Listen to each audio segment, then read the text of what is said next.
Hello everyone, this is Crystal Potoff again. This time we're going to talk about using your electric kiskas and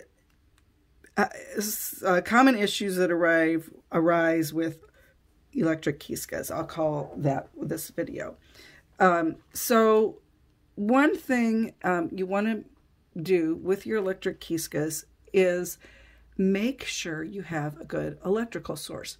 I know that sounds kind of silly, but I found this out by accident when I was trying to teach Pasanki to family members when we were in Wisconsin, and we decided to do it outside.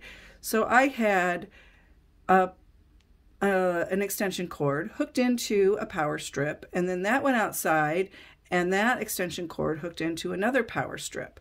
And what was happening was the kiskas were hot enough to melt the wax, but it didn't really come out of the kiska because I had reduced the current size. So you want to make sure you've got a good electric source. Now, this is how I typically work. I have 4 kiskas, and I have written on them medium, fine, extra fine, and then this is super fine. And I usually have all 4 of them on. They're all hooked into one power strip, and that is the only thing I hook into that power strip, and it goes into an outlet. And it does have an extension cord with it because there's only a couple outlets in my studio. But I just made sure they were, and I forget the name because I'm not an electrician, but they're heavy current or whatever, strong current. Ask them in the hardware department, they can tell you. And so they stay hot enough and they melt the wax. So that is one thing to take into consideration. Make sure you've got a good electrical source, because sometimes you're using just, a little electric cord and it's plugged in with several other things, and it's just not getting enough electricity to it to really work properly. So it sounds kind of silly, but it was something I learned by accident. You have to have good source. I have my 4 here. This that they're sitting in is a silicone spoon stand. I've had it for years. I think I got it at Bed Bath & Beyond. I honestly don't remember. I know that Ukrainian accessories used to sell them also, but these fit in here nicely. It works very well. And when this is the medium, and it kind of will blob, and so it nicely collects on there, and you can kind of peel it off. I don't necessarily use these to fill the kiska, but I will use them to plug eggs. So anyway, it doesn't get wasted that way. And it doesn't make a mess all over my desk either. So it's kind of nice. If you're just using, you don't have to get 4. You can do 1. These are interchangeable tips. I use my little Allen wrench. Oops. These are the Luba's electric kiskas. And I can change the tip.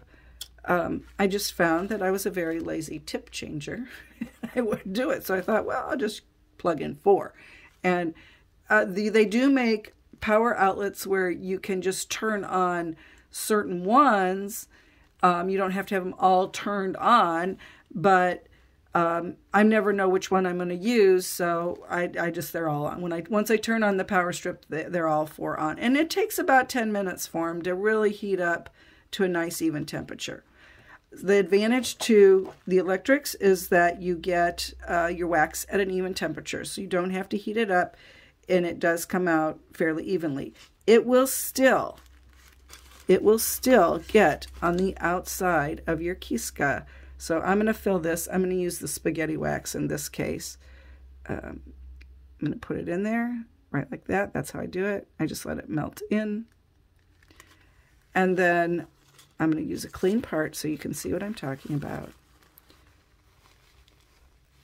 Look, there was wax on the outside of that. It just, I always wipe it because I never know if something's going to come sneaking out of there. So this was the egg I was working on before. I am going to move these off to the side so that I don't burn myself while I'm trying to write on the egg. Now, I didn't say it with this, but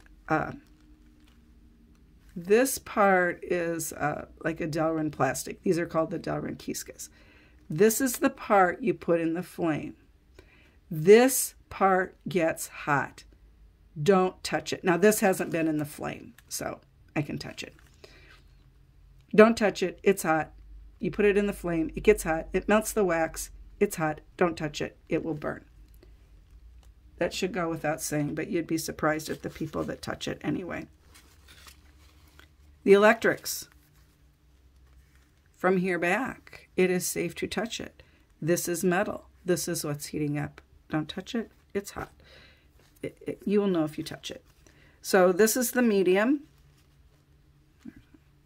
Okay, and I'm going to fill in this area here. This is an egg I started April of 2022, and we had a whole bunch of health issues with in our family, not me, but in my family.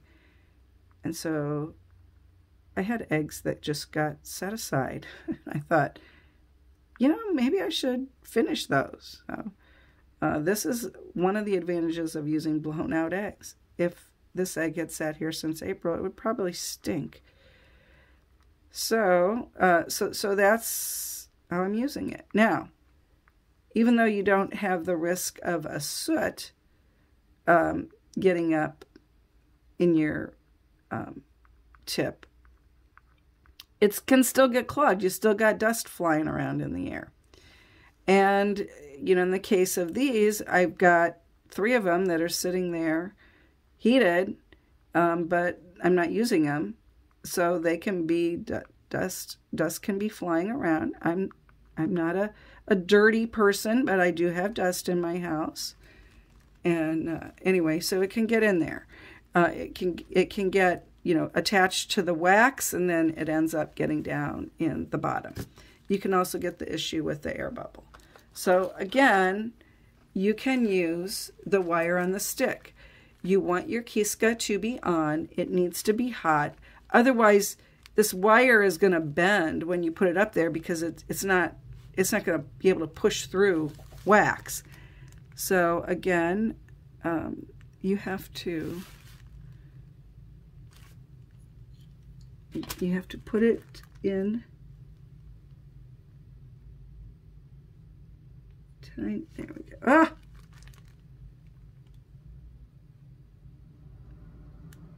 I find it helps to have a white background behind you. Okay. And the same thing.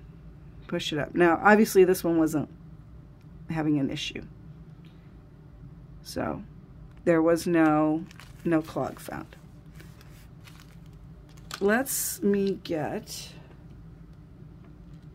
this is my extra fine. Let's see what happens here. So this is the same wire on the stick, and you see it goes in through there, and I'm not getting anything in it, so maybe this one's clean. I can use the dental brooch again.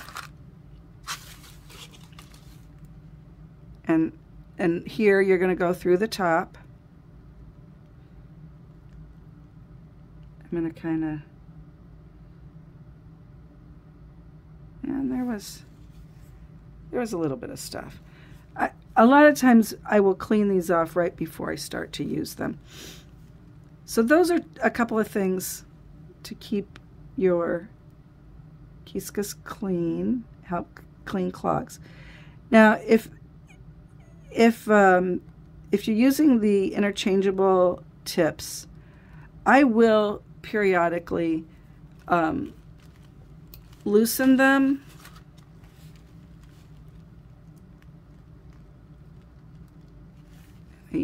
I usually grab it with the Kleenex like this, and I loosen it.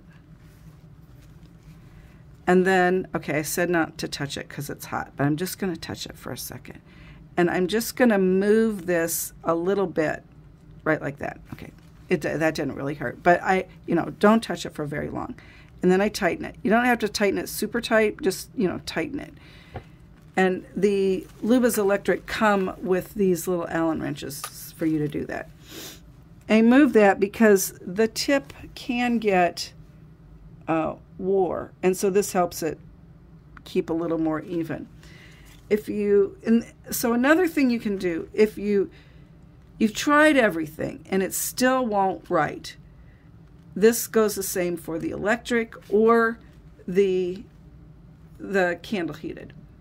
What you can do, I'm going to have to do it with this one because this is my fine one.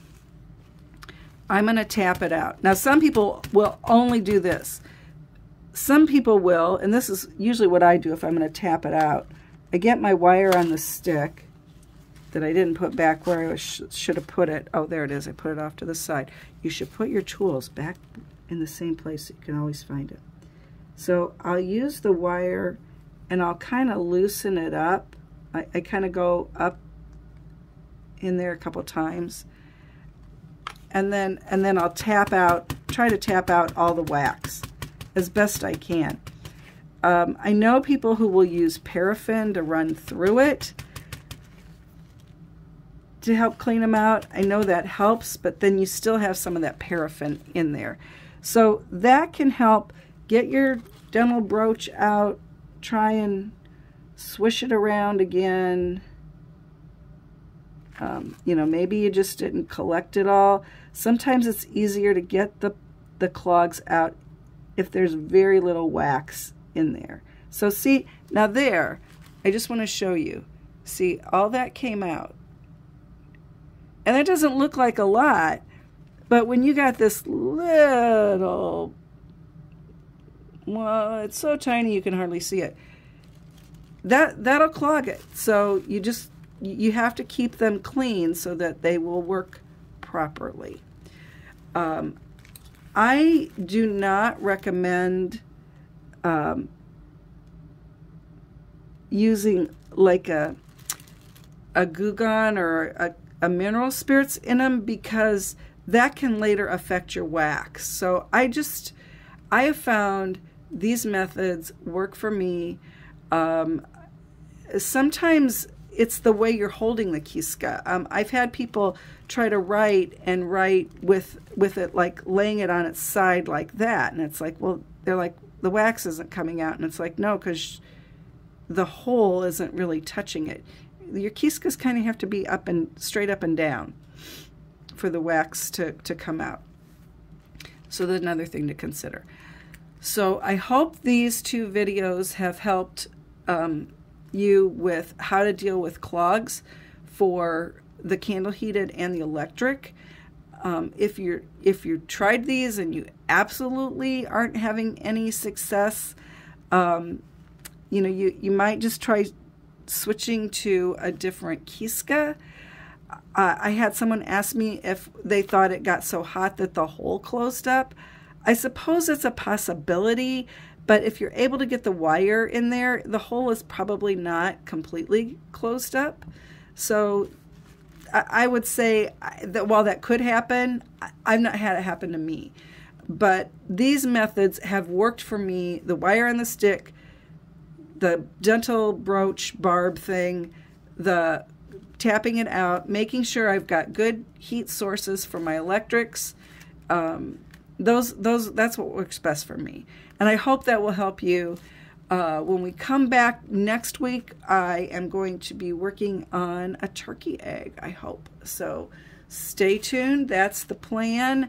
And please, again, give me feedback on what you would like for courses that would be online. Do you want it where it is a specific time where we meet online, or do you want online courses that you do at your own pace? Which is more preferable for people, and that's maybe what I'll focus on. I know what works for me, but what works for me may not work best for the people that are requesting online courses. So please give me your feedback. I really appreciate it. Like and subscribe, and I will see you next week with more Pisanki fun. Thanks for watching.